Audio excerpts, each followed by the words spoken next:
with no offense to any of you, but I'm saying that all the kids, as you rightly said, who have been born and brought up here, including mine, they definitely have had the privilege of growing up in slightly better luxury than their own parents, right? And on top of that, having gone to the best of the universities, whether locally or globally. I think we are the only country in the world. In every other country, you have museums to relish the past. This is the only country where we have a museum of the future.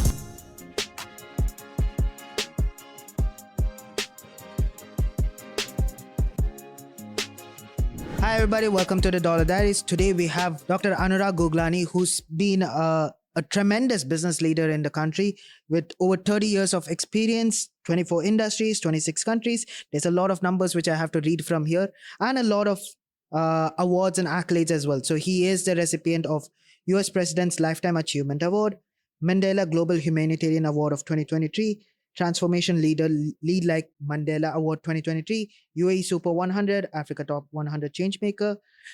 And I'm guessing, is that it or there's a few more which I'm missing? There are more, but there's no need to repeat them. But thank you so much for coming. We had a lot of chat before the recording started, but yeah. How was your drive here? Oh, fantastic. I live right across, so very convenient. And on a Saturday, Dubai is pretty much free. It's empty, right? So I work here, right? And I live in Dera. It usually takes me 40 minutes here, morning traffic, and it takes me 1.5 hours to go back home. Today I came here in 23 minutes. And it's fascinating, like just straight. And I mean, they've been doing a lot of these things as well, right? Variable pricing for Salik, variable pricing for parking, all these things. But like, it doesn't seem like traffic's changed a lot. No, traffic's not changed. We are all waiting for air taxis and driverless vehicles and autonomous vehicles, and things probably will make it easier. Yeah, it's also like I feel like it's also like the urban planning. Like I've been to like country like Sydney, country like Australia, Sydney, where they have a lot of public transportation, but how they designed it is, I think it's also because they had a head start compared to Dubai, right? But let's say you want to get point A to point B. There's not always like a straight route, but there's like 8 different routes via public transport, 8 different routes via your road, 8 via routes via bus. So there's always multiple options. But in Dubai, it's like a little constraint. So if I want to get Dera to here, there's only one line of metro I can get to. There's probably 3 roads I can get to here.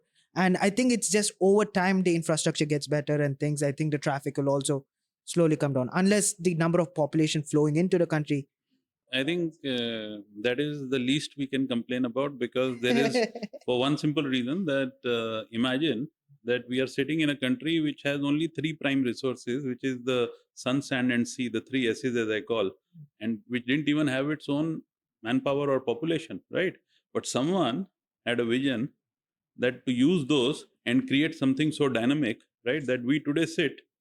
I think we are the only country in the world. In every other country, you have museums to relish the past. This is the only country where we have a museum of the future. Why? Because we believe future comes here first, right? So the fact that we have this problem in hand is a wonderful problem to have, because a lot of these other developed countries which we are talking about, they have enough area, enough size, right? And their own people or whatever it may be. They may be more structured, but our growth is so quick. See the amount of people who are coming into this country at such a rapid pace from all over, all parts of the world, so many nationalities in a melting pot. It is impossible for any other country to manage something of that dynamic. I always say this, imagine the plight of a retail sales guy. You walk into Mall of Emirates, you walk into a store, and you have a salesman there standing who is supposed to manage multiple nationalities in a single day. So there can be an Indian walking in, there could be a Pakistani, there could be an American, there could be a German, a French, an Emirati, a Saudi. How difficult is it for that retail salesperson? Because each one of us is coming from our experience that we have of shopping in our own countries, right? So some don't like to be attended to, some don't like to be pushed, some feel very offended if a salesman doesn't come and talk to them, right? So everyone has different experience and expectations. That single person has to be trained and so well trained to manage. Unfortunately, companies don't spend on training, and then they say sales is not happening. But I think we are blessed to have such a beautiful problem of at one place you can have everything at the fraction of end, so centrally located, right? So I think this is probably a minor problem. Yeah, I think like I try to nitpick because I was born here, raised up here.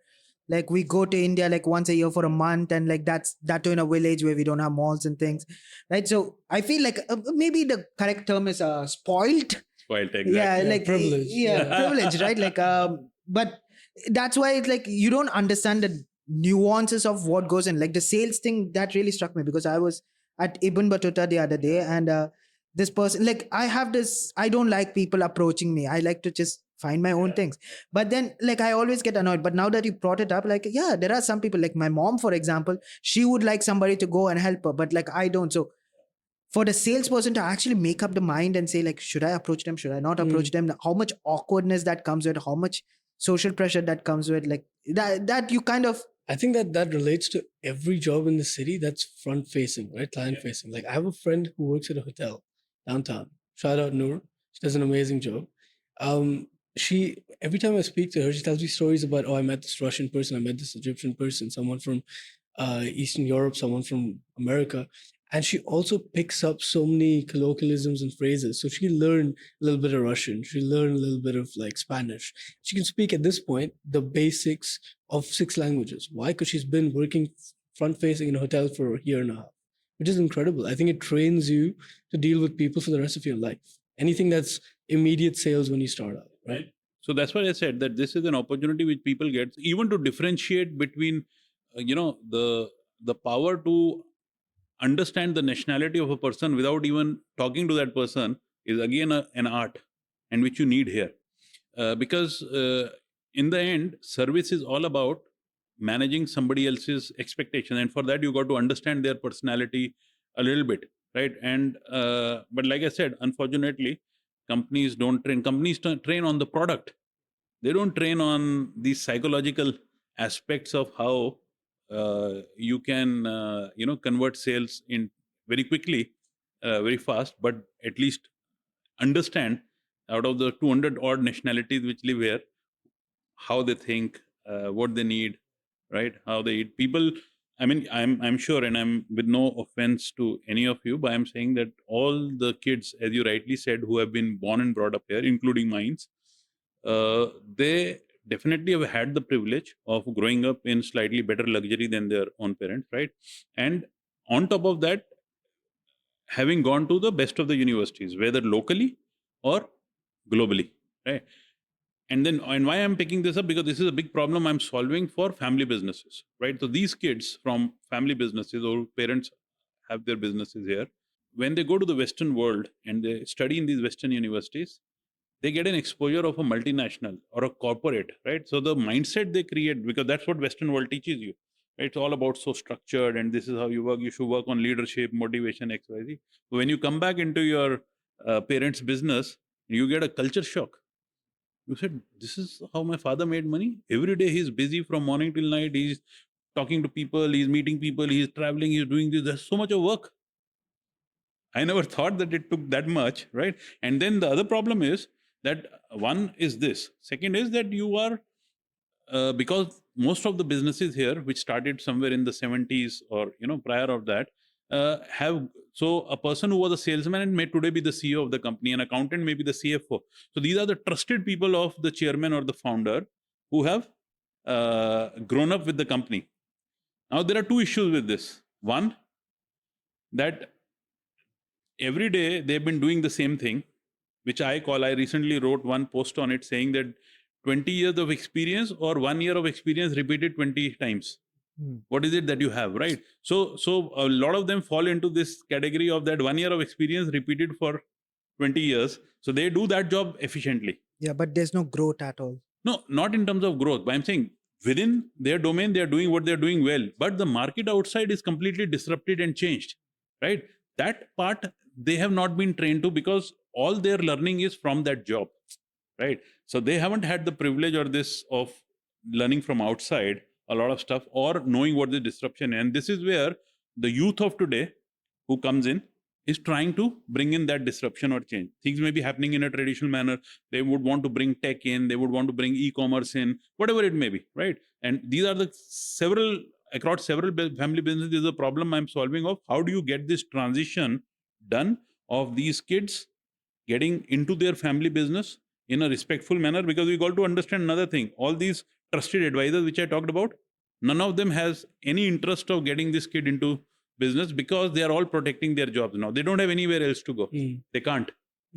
They worked there for 15, 20 years. That's the place from where they would retire. That's their aim.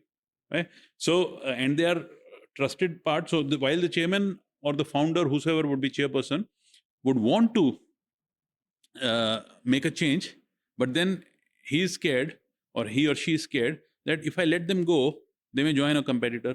They know so much about my company and they have done so much to the company. How can I let go? There's an emotional connect, right? So it's a very catch-22 kind of a situation. And which is why globally the records are that 70% of family businesses do not survive into second generation, 90% do not survive into third generation. So you can understand the impact. Here we are talking about 90% of the businesses are family business income in this sector. So how many people's livelihood and how many bread earners and everyone associated with them gets impacted if a business starts failing, a family business, or it does not transition? Because somewhere where this relationship between the current generation and the previous one, if it is not mitigated or managed well, then at one stage it becomes so dirty that it may end up into a conflict, and the kid may say, give me my money, I'll start something on my own, I want to do my own startup. And you might even have like kids fighting amongst themselves as exactly. well, right? That happens. And the problem, because I am involved with Saudi, Qatari, Omani, Emirati owned groups, as well as expat owned groups, African, Indian, within Indian, Gujarati, Sindhi, Malayali, right? So all of them have different traits. But the problem actually is much easier for an expat owned business group to solve, because you are talking about probably just one wife and couple and two kids or three kids. And which is why I said it is that time which you take to fail which helps you make better. So there cannot be a shortcut to that, right? I mean, if from day one things would have gone smooth, maybe you would have done a few, but at one stage it has to fail. Everything which goes up has to go down. So this is exactly the marriage we were talking about, between someone who comes with an experience of failing and having corrected it, helping somebody who can do that shortcut without failing. It is essential to fail, right, in order for us to become better. Just like you've pretty much figured out what could fail and you are already prepared for it, right? But if that failure process is too long, if everybody has to go through that, it can be too damaging. Today, there is an opportunity for businesses to get that right people on board, right, or collaborate or whatever, in order to reduce that failure rate and make the process faster, right? Which was not a mindset earlier, right? Because for anyone would think, why would I bring an outsider into my business? And the only way to do business is by hiring people and employing them. Not necessarily works like that. Today, 50% of the workforce, why is it freelancing? Yeah. And this trend is going to continue or become even bigger, right? Because you don't really need full-time employees to do the same thing and then work with an employee mentality.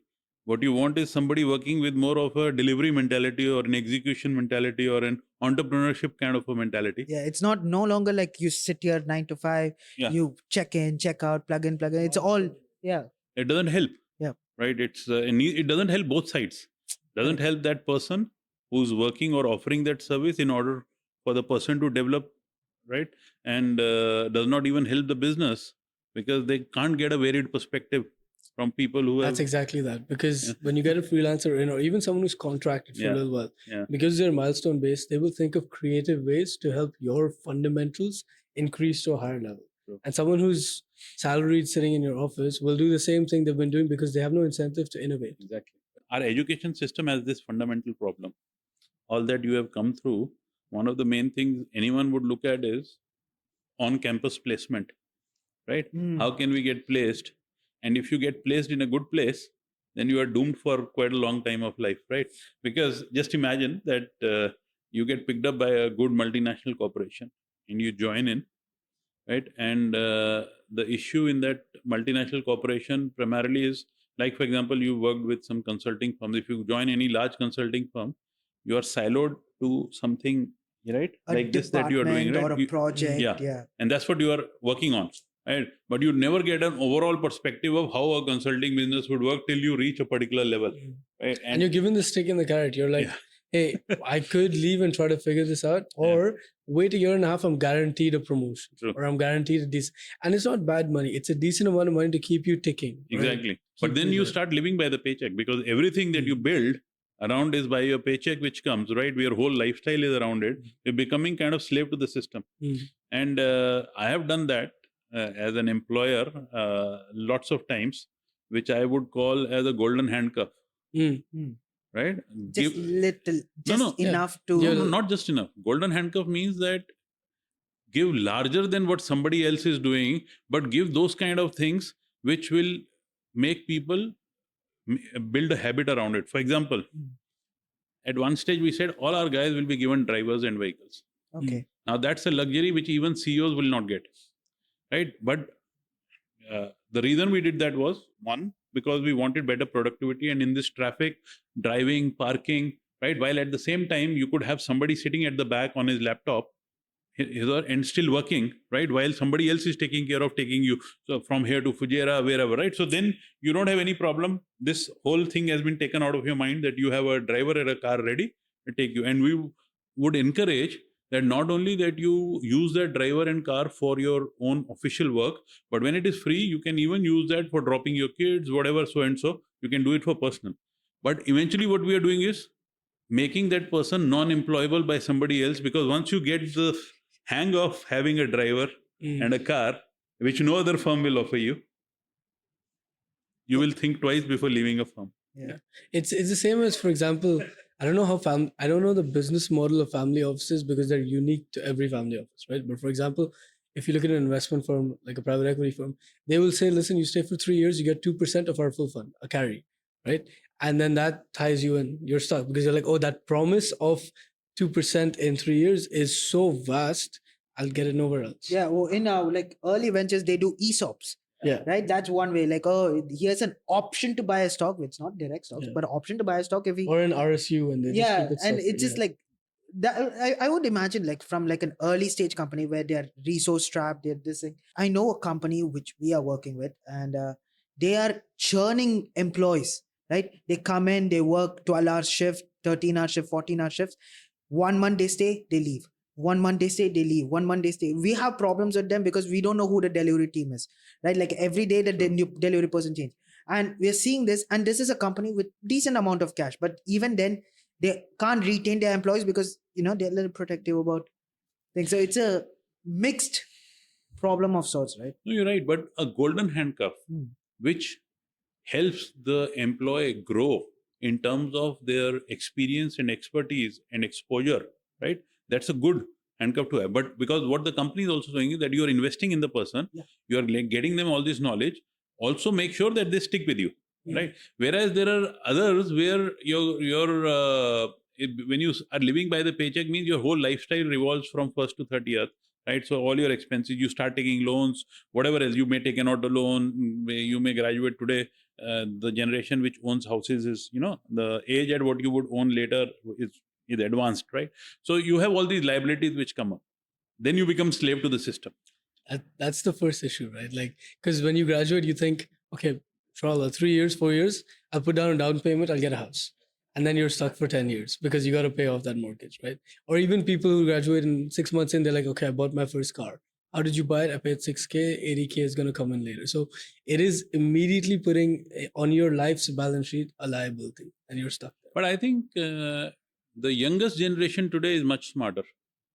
They are not thinking like this.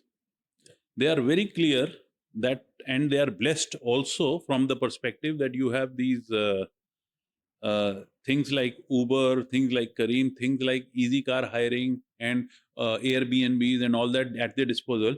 They don't want to get attached or get into a long-term commitment with anything right now, right? Which means that if you own a house, you get committed. That means you to that particular place or location, right? If you buy a car, you get used to it. When you have an alternate option of flexibility through all these modes, then why not use that? Leasing cars or whatever it may be, right?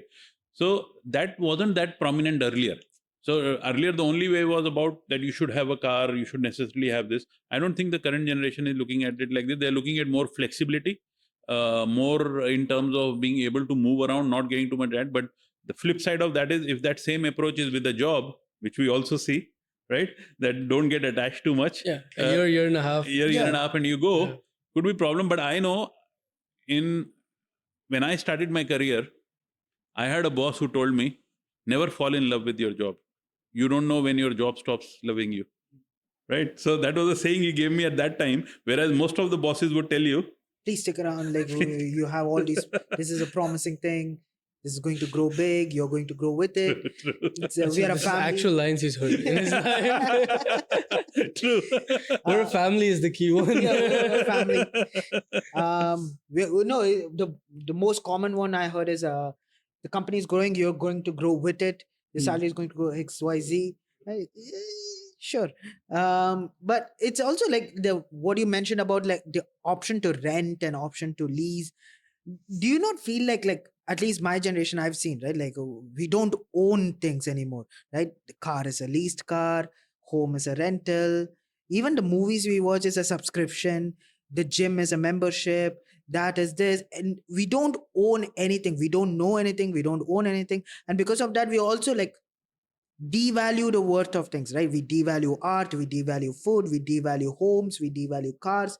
Everything's devalued in a sense. We are paying more for it in general. Like if I'm looking at renting a car for a year versus just buying a car, yes, sure, I would have gotten a cheaper car, but it would have been mine, right? So I'm kind of like, at least with my friends, even with me for a long period of time, it's like we've devalued a lot of things. Do you not feel like that is a major problem when it comes to these things? Like, I think you own some of the most valuable things, which is your body, your mind, and your soul.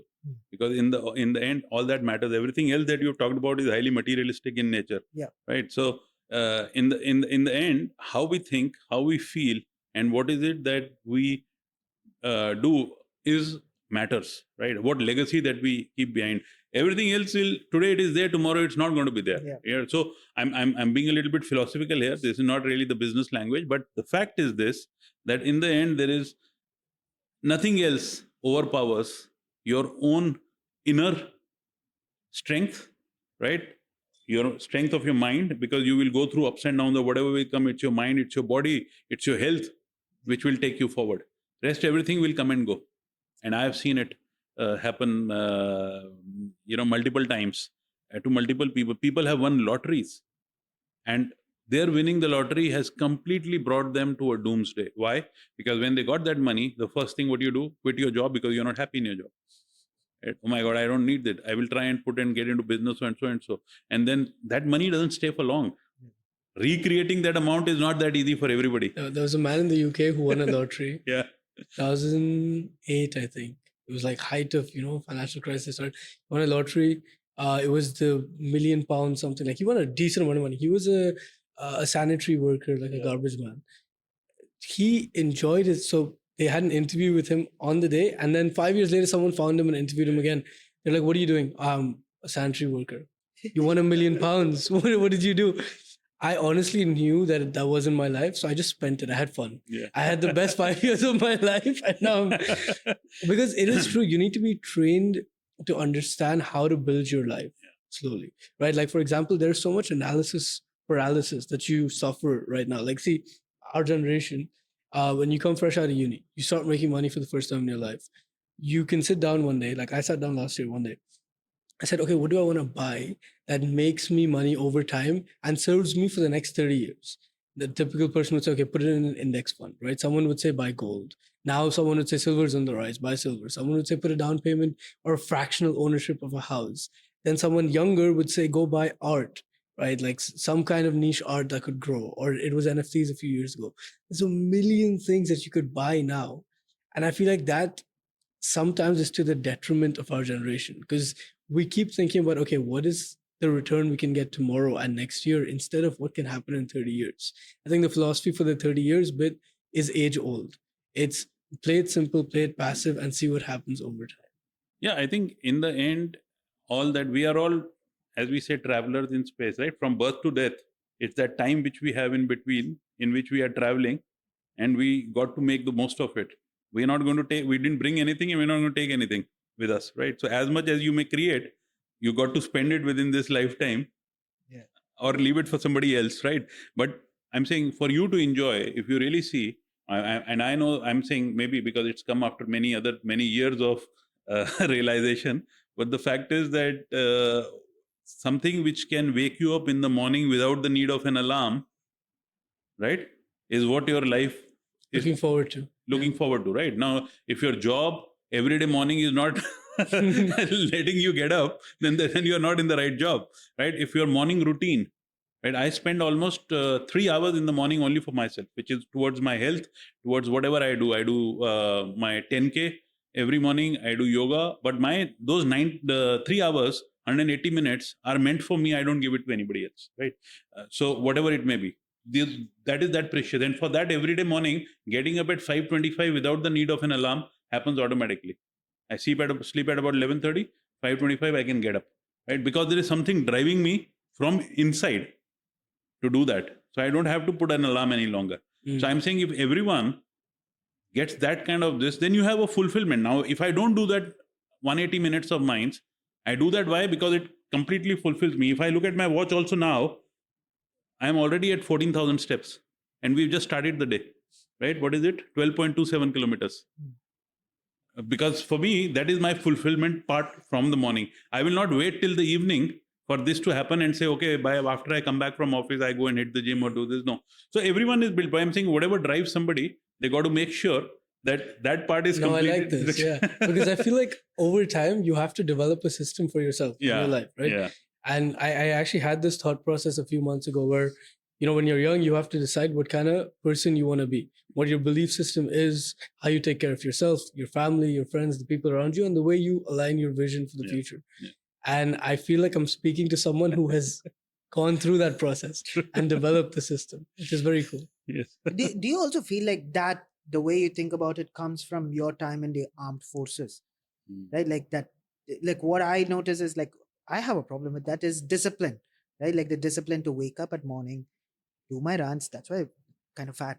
But like, I like the one common thing I hear is like, you just have to be disciplined with how you work, how you eat, how you do things. Do you think that armed forces has something to do with it? Like how you come to it? Or was it, considering your dad was in the armed forces, was it always part of your childhood?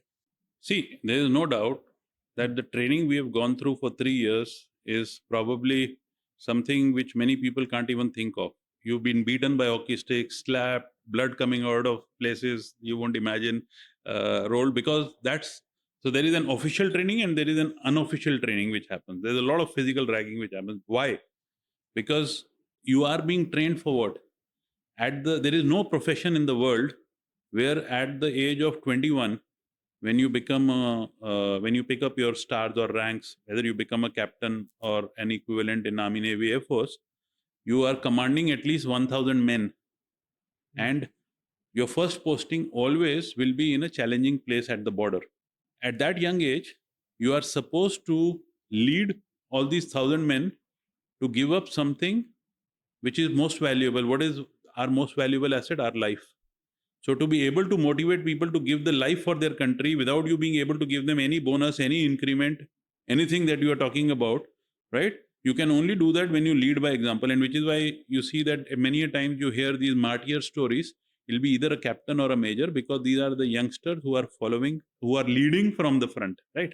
So what I mean to say is that, but it is not that discipline. Discipline is a byproduct of commitment. Commitment is a byproduct of liking to do. Then it will automatically happen. You cannot force somebody for discipline. Okay, we had hockey sticks, we had slaps, we had all those sessions which were there to instill discipline. But the idea was not discipline. They were making you mentally rugged and strong, that tomorrow in a situation, like for example, you had a situation now, tomorrow in a situation where you are a prisoner of war or you are captured or whatever it may be, right? You go through those situations, you got to be mentally strong enough to wear that. Now, a regular training will not teach you all of this. Training is meant to develop you, but in the end, so out of course of about 300 people who join, after so you have, like you were asking, like IAS, IPS. So this is a UPSC exam which you give after your 12th, where hundreds and thousands of students sit for it, and only a merit list of 1,000 is taken out, right? And from that 1,000 who are invited for 5 days of rigorous services selection board interview process, we call the SSB interview process.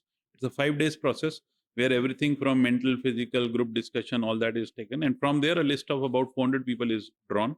And out of those 400 people, then people go for medical, and another 100 rejected.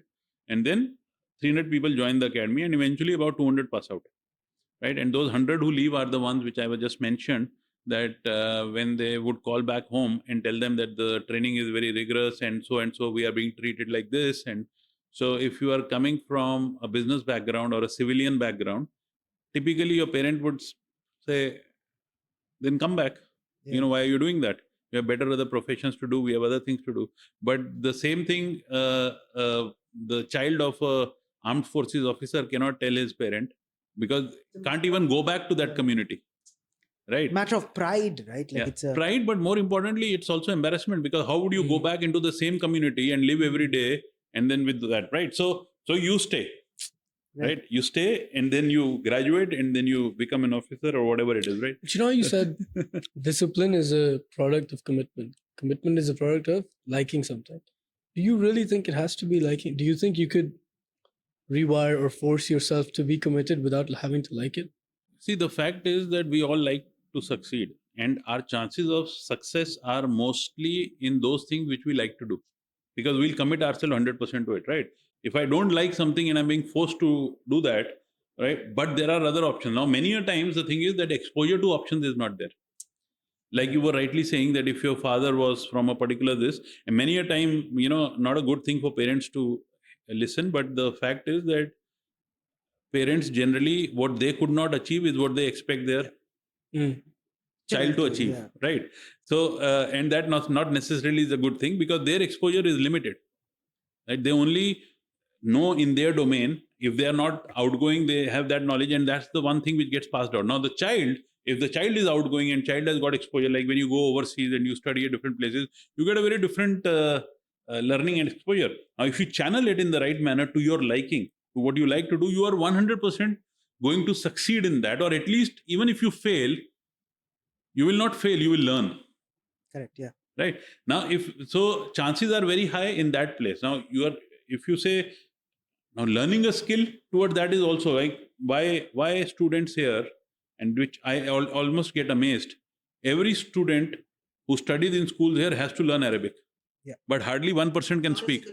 But the education system has not motivated you enough to learn. If they would have changed the dynamics of it from day one, today everyone would be a fluent Arabic speaker, because you're studying it for how many years? Like, can you imagine? I'm sitting in France, for example, right? My roommates are Turkish, German, Lebanese, and Moroccan. Yeah. And they all look at me. So 3 of them can technically speak Arabic, right? A version. They all look at me like, you have spent. So I grew up in Saudi, moved to Bahrain, then here. They're like, you have spent your entire life in the Middle East and you can't speak Arabic? What do you speak? And I was like, English. True.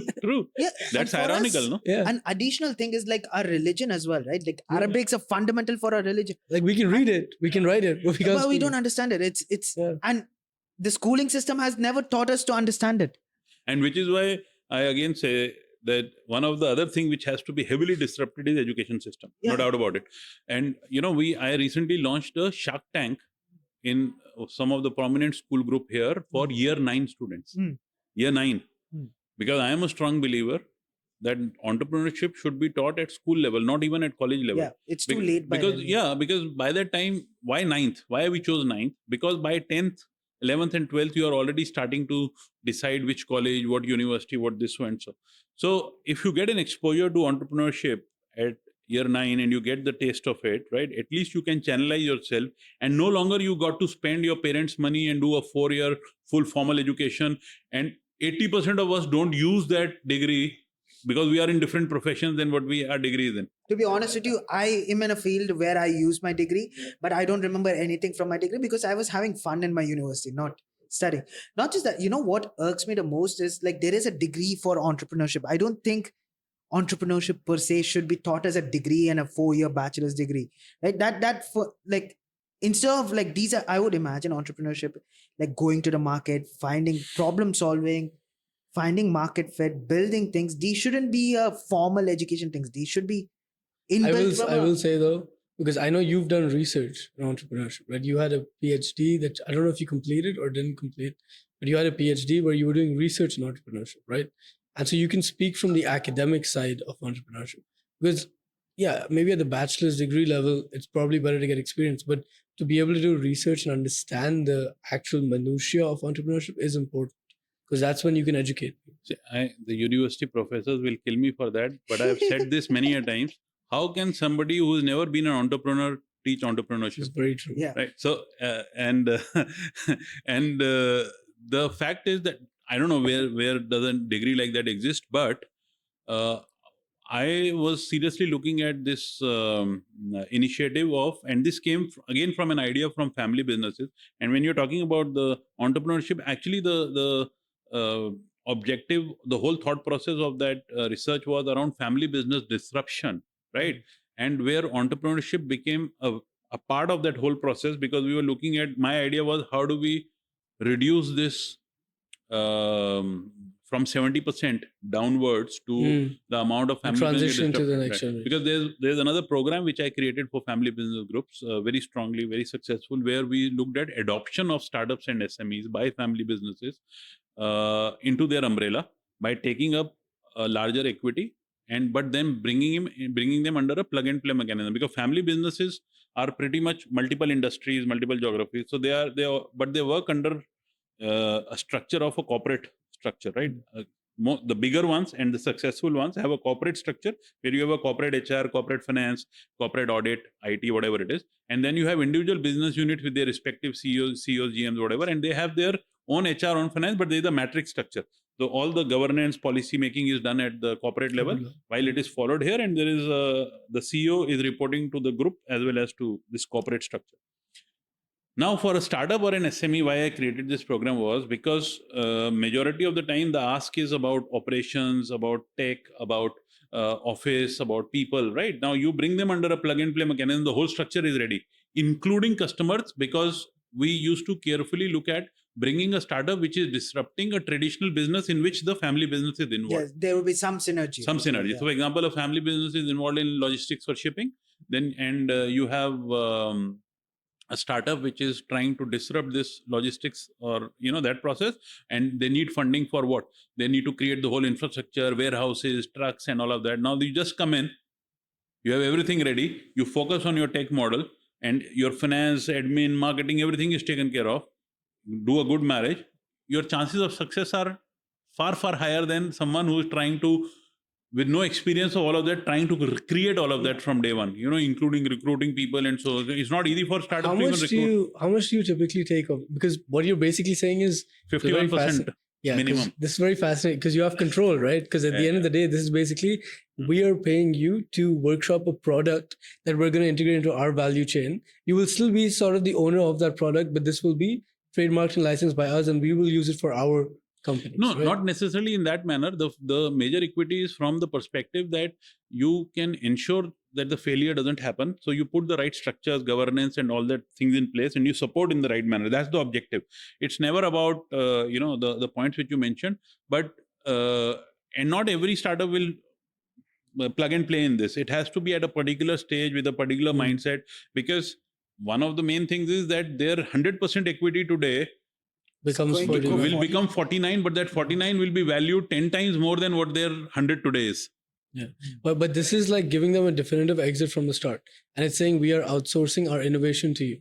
So exactly why I did that was I was killing two birds with one stone. Idea was that how do I bring in that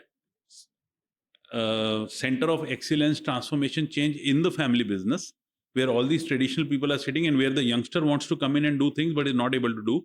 And on the other side, how do I get the startup failure rate also reduced, right? So then what happens now when you bring this in, I would ideally put the youngster of the family business in charge of this project, or become a part of this project, right? As a co-founder or whatever it may be, with the existing team of which comes in. And then they work and create a success story, not only for other startups, but also for people in the family business to know things can be done differently. And it's also probably better for the youngster, because they having to improve one business unit existing business unit teaches them about it, right? So if you're value adding, then you learn everything in that business unit. And they create their place in the organization, so that they generate that respect, which otherwise is very difficult to. We had so one of our previous guests, he was part of the Al Yusuf group, right? And he was CMO of a particular division of the group. And he used to tell me, he went to US to study and everything. And when he came in, it was like a complete shock for him, in the sense that everything was old ways of doing it. Everything was very traditional. And the part for him was to either bring in new people to disrupt, or bring in his expertise or experience from being in the US and disrupt. And there was no other way forward apart from disruption, because the old way of doing was inefficient for him. It was he used to say he was in the bike division, right? And they were the distributors for Yamaha bikes. And he was telling us Yamaha on a corporate level, they're doing a beautiful ad campaigns, and they're touching on digital campaigns and everything. And we are here putting up posters on billboards. That's the max we've done. And we have two corporate structures, Yamaha's supplying us things, supplying us information, helping us with things. We have the broader Yusuf group helping us with a lot of things with the resources. But for some reason, it never moves. And he was telling us, and now that you mentioned what the transition is, it makes a lot of sense, right? A huge family group like the Yusuf group, and to come here and say hey, I want to change this one minute thing, that is going to cause a lot of friction, right? So do you see a lot of friction when you go in and say hey, this is what things we can do? Obviously, there is a huge amount of resistance, but then that is where, for example, people like us or people who can help that from both sides are very important conduits in between. It cannot just happen by itself. It is not going to happen. It is very, very rare that from within the family this settlement will happen or things will happen, because everyone has this place. So I was saying the problem is larger for local owned family business groups, because of sometimes multiple wives, ex-wives, present wives, and multiple kids, right? And everyone wanting, and the problem is everyone wants a director level position from day one. Right, and it doesn't work like that. So we have created a lot of protocols in various, depending upon the acceptance level of family business. In some places, no kid can join unless they have not worked outside for 3 years, and can only join in the discipline in which they have proven themselves outside. Right. So if someone joined in finance outside or in audit or whatever, and they for those 3 years they could prove themselves there, then they come into the corporate structure in that and start from there. Right. So this is probably one way in some places, but again, I said there is a very bespoke approach, right? You can't have one size fits all. It cannot, because it has many dynamics are involved in it. And it's a family, right? At the end of the day, the family is not business. You have to I would imagine the biggest problem they have is they still want their family around, but when it comes to business, you just because you like your cousin doesn't mean he's good at the job, right? So I would imagine there's a lot of emotions and things that also go into it, right? Let me flip the script for a second, right? So, you went from obviously a very prestigious military academy to corporate to being a board member of multiple family offices. That transition from, a corporate office to being involved in multiple family offices, what was that like? Because say, for example, now I'm assuming someone at the age of 24, 25, 26, correct me if I'm wrong, cannot get involved in family offices at a high level, right? Because they need to be able to prove that metal either outside or here. They need to have that years of experience to come in and do something in a very unstructured environment. But say someone who's 35, 40 has moved to Dubai. They want to navigate the landscape of family offices themselves. They're very smart. They're very, intelligent in their sector, and they have a breadth of experience. How do you go about navigating family offices themselves? See, first of all, there is a difference, maybe a thin line between family office and family business. First of all, family office cannot exist unless there is family business which has been successful, profitable, has disposable income for a family office to happen. But family offices are generally passive investors, right? In the sense, but family businesses are investor operators, correct? And I work towards more on the side of family businesses, family business investor operators, but from there have created multi-family office concept, but which is not a passive concept. It's a concept of family offices, but who would get involved. Like when I said 51-49 kind of an equity, you are getting involved, not 100%, but still you have operationally you are have, involved. but at the holding level, if this is the family office, say, you would have over time multiple family businesses where you're owner operator. Then you also have that passive element, right, where you just get your dividend checks in and you monitor the portfolio, and that's okay. So there is that multi-asset almost strategy with the family office, right? So in that sense, if you were to come here and say, I want to understand family offices, I want to navigate it, how would you go about doing that? Who would you reach out to? What kind of, like, how does the business landscape here of family offices really work? Because there's still a select few, right? There's not a million like you have corporates or small businesses. There is a select few family offices that you have. No, there are multiple family businesses, right? Now they may not designate themselves as family office, right? But they have this arm of family office, right? I mean, it is not well structured like it is in the Western world, where you classify that That's as family yeah. office, but they're doing all that thing which a family office would do from within their own structure. See, this is one thing which I tell, and again, for several years I'm here, and you guys are from India. There is not even a single Indian brand, product, service which is successful here. You will struggle to come up with a name of an Indian brand, product, service, or a company which is successful here, except those where if you were in India, you were using that product there, so you came here and you are using it here.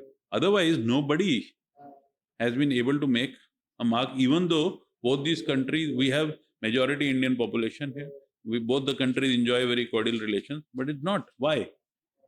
One of the main reasons is because this country works on a relationship mindset, whereas Indians work on a transactional mindset. Everything is transactional in nature. That's how they've all been brought up, and we've all been brought up in understanding that for everything there is a give and take, right? Here, business is a byproduct of effective relationship.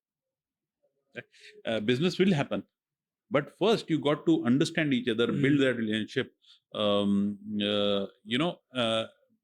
learn about each other's culture, get involved in it, and everything else is a byproduct. And nobody can stop that. If there is trust, right, two forces will come together and work without that. But if the whole mindset is starting from a transaction perspective, then it's the success rate is very low. It also, I think, breeds distrust. If you start from okay, I need something and you need something and we'll meet in the middle, it breeds that, okay, we don't actually have to have a relationship. This is just a give and take, a transaction, like you said. So the point I was making was that when you said family business landscape or whatever, I think time has to be invested on that relationship building. I tell you a very classic story. I was on the board of a very large company into food products, and they were bringing products which were the most expensive. Every container would cost about $1 million plus. So, and the product was ideally suited, and they have been here 20 years selling it well. The product is ideally suited for 5-star hotels, right? For the food part of it. And the chairman once told me, Anuraag, I'm selling well, but I'm never able to break into these 5-star hotels. I'm selling to them, but through resellers and dealers who are buying from me, and they are able to make that inroad. But I want to sell directly, have direct contracts with the Marriotts, the Sheratons, and all. I'm not able to have. How can we correct it? I said, okay, let me have a sitting with your sales team, right? And there were about 40-50 people. And as soon as I walked into that, now this is an Indian-owned company, right? And as I walked in, I saw that almost 100% of the team is Indian salespeople, and probably also coming from the same city or the state. Same background. Right? Now what happens is, the issue is not that of nationality here. No, it's just there's no dynamicism in it, right? Like no, but you got to understand the customer. Now, the purchase decision for this is not done by purchase managers. It is driven by executive chefs of these 5-star hotels. Right. And very few executive chefs are of Indian nationality, right? Majority of them are coming. So these executive chefs, you got to build a relationship with them, which down. Whereas an Indian mindset of selling is, so best price, I'll give you best service, discount, and you buy and this. But buy in bulk and take it. Yeah, whatever. Yeah. That's not what they're looking for. They're looking for a relationship to be created, and from there everything else will happen. So which is why they were never successful. So now they had to bring that dynamism in their team, which means that they should have other nationalities who could function effectively on that parameter, whether it's a Lebanese, whether it's a European, an Italian, there are certain people who are very good at what they do in various sectors, right? So you got to bring them in, but then bringing them in itself is not good enough, because you got to create a culture where they are acceptable. Like in the Arab world, unlike an Asian, we have this boss and employer hierarchy, social distance. You don't have that hierarchy in an Arab world, right? So or in many other sectors, right? So you got to understand that culture and create a scenario like this. Then only you will function effectively. So I think there are several aspects of businesses which define what makes them successful, or what could make them more successful. This is very fascinating to me. Sorry to cut you off, but it's literally like, you learn basics like in psychology. If you ever read, for example, you see Hofstede's cultural dimensions and the matrix of social hierarchy and power distance. And I feel like you have taken these and really put it into practice. And I'm slowly realizing a lot of putting structure into something that is working brilliantly, efficiently, but to make it well-oiled and to make it ready for transition to the next stage, like being an expert in transformation, like you are, is putting structure in place and putting that theory into practice. See, the reason is that every business in this part of the world has grown because of a supply and demand mechanism, which means that this country was evolving. They needed goods, products, services. So you brought goods, products from outside, you sold. So it was a trading mindset. So in trading, very seldom people have had to look at things from a more innovative perspective, right? Yeah, because it was product, you already had a product by itself. You make your margin on that, and from there you cover your cost, so it's this. But when you got to become innovative in nature, when you got to think differently, like today, who knew that fuel can be delivered to your house? Yeah. But CAFU does that, right? And anyone who uses CAFU will no longer go back to a petrol pump and stand there and get the car filled, because it's coming to you at the same price, sometimes even cheaper. Yeah, with your coupon codes, that is. Not only that, charge in night. In fact, I met with a very dynamic CFO of a very large group. He said, I have gone a step ahead. I have signed a corporate deal so they have about 100 trucks. Okay. So every day, those trucks have to go out for delivery, right? So the drivers would stop midway. Everybody has to be given a pre-filled petrol card, and they got to fill. So he did a corporate deal with CAFU where they get 7% discount now. All their 100 vehicles are filled by CAFU, comes to their warehouse, fills up the vehicles. The drivers no longer have to, stand on the roads or anywhere to do it. And plus, they get a 1 month credit, which means they settle the payment to CAFU on a monthly basis rather than filling it up in advance. So see how suddenly made win, right? A massive win. But Exactly. see that about CAFU in particular, that worries me about their business model. They have trucks that are leased, they don't own them. They give discounts on gas, and they give credit terms of 30 to 45 days. I don't understand how they're not bleeding money. So I have this problem of being very inquisitive in nature. Same, yeah. Because of my sun sign being Aquarius and me being a constant lover. So I picked up one of these guys of CAFU. I stopped him and I asked him, how do you... same question as you said. The guy said that I am probably too low in the hierarchy, but certain things I know. And I said, okay, good. If the guy is saying that certain things he knows, that's worthwhile. That means the company has shared certain insight with even a driver. Now, you look at this. A single guy loads his vehicle with fuel, does a turnaround twice a day of his vehicle, right? Empties the fuel completely, fills it up again and does it. There's a single guy who's driving it. He says, we do not have the retail cost of operating a petrol pump. We buy the fuel at wholesale prices. We sell it at retail price, but we don't have that huge cost which a retail space is required for a petrol pump, right? And that whole dynamic and that single guy versus how many people you have at a petrol pump and all that managing. That is where the profitability comes from. It's volume business, and it's just the fact that wholesale and retail come margin. Wholesale, retail, but the cost, no. Yeah, it's your your OpEx is actual Yeah. rent. Yeah. And even their structure, like the setting up the shop, like all these, the initial capex would also be significantly lower compared to it. True.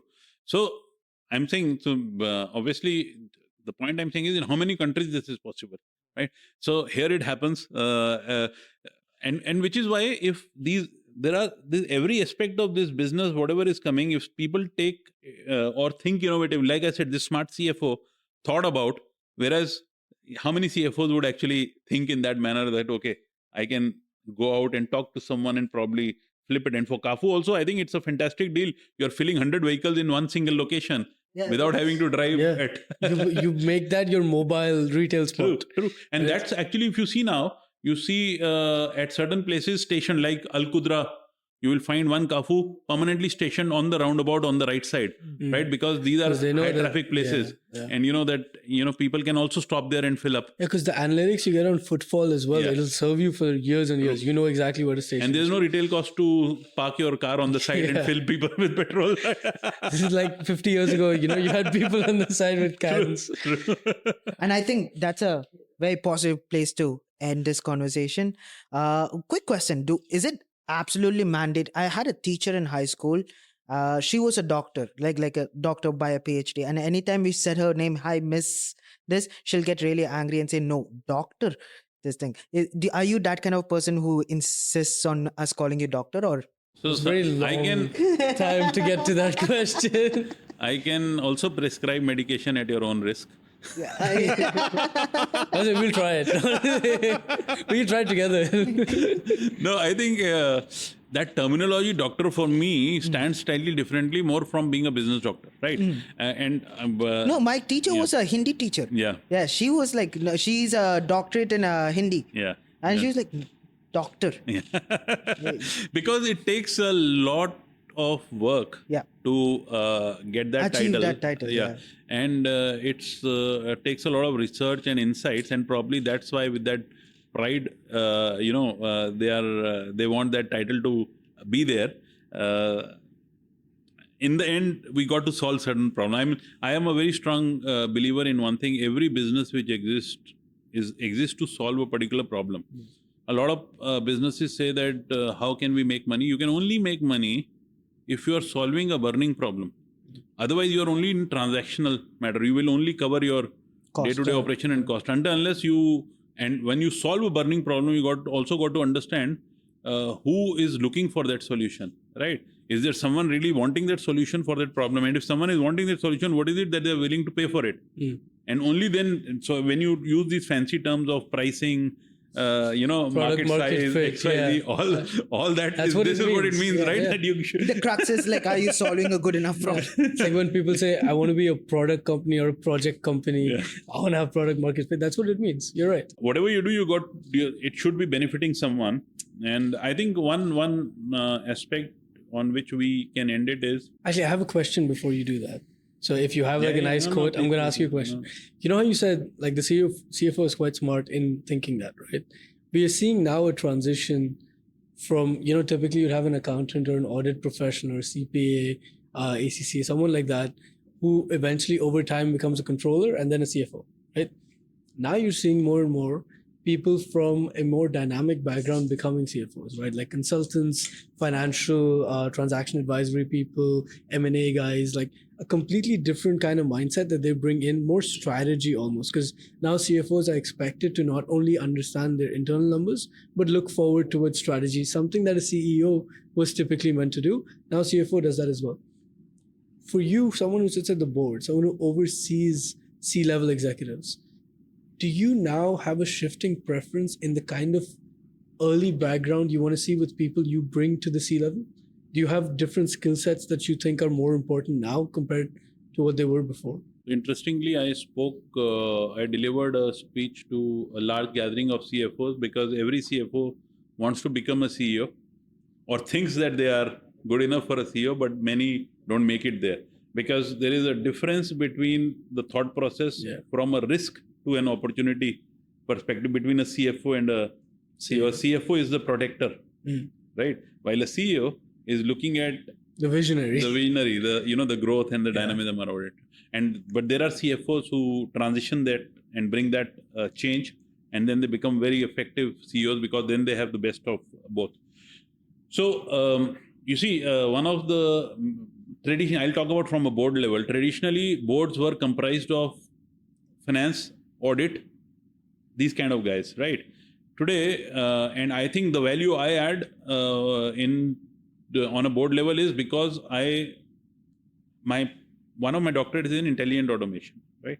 And I am a qualified, the other part I take care of is technology risk. So I am a certified information security manager, certified data privacy solution engineer, and certified in governance of enterprise IT. And I have not taken all of these to learnings for a job. But I've taken all of these learnings because today technology risk is classified as the highest business risk, right? Which companies don't talk about, right? Because they pay ransoms, but they don't want to talk about it because the moment it becomes public, it becomes a major issue from a reputational risk, right?